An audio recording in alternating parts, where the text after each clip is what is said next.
grills, mga bintana, window. Third floor. 2 bedroom. Third, second floor.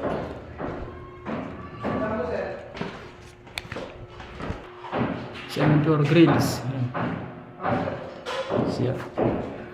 Puro mga grills. Laki na ito.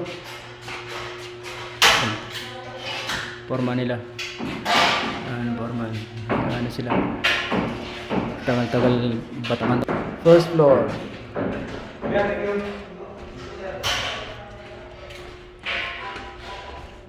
Laki-laki yung space ng ano to.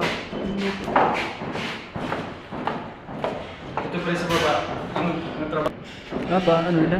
Ito extend ito kaso hindi pa pwede. After 2 years pa pwede magbago. After 2 years pa. Buhos na yun. Ano itong poste? Ang problema.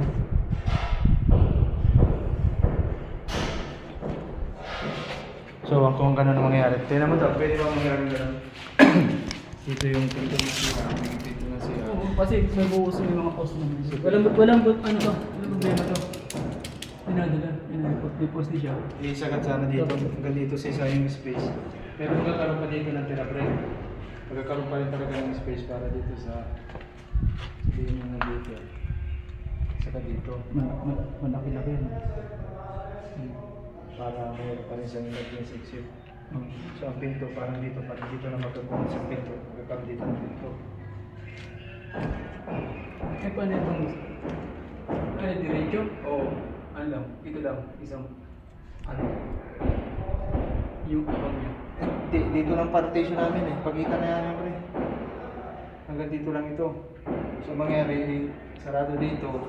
Pero pag after 2 years, kung ganun mangyari ha, dito magkatira pa rin ng space na open. Kailangan magkaroon pa rin dito ng open na space. Tapos ito, yes, sana dito. Abante. Yan, abante dito. Ganyan. Tapos yung pinto ng CR dito sana. Dito, balik ako.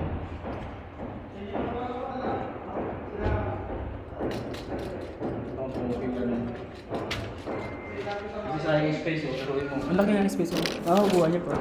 Ito, tatanggalin na to. Oo, sana. Abot hanggang ganyan na. Ay, ipapanday na rito? Oo, pwede na dito. Tapos, basta may tira lang ng space sana dyan. Para sa emergency exit talaga.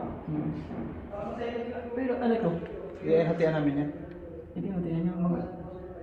So ngayon, ang mangyayari dito, itataas ng 100 feet. Para may privacy. Privacy mo. Tapos ito ang pinto. Pero after 2 years pa kasi papagalaw ito, hindi pa pwedeng galawin ngayon. Pumapayag na niya. Buti ba ganun? Bawal pa.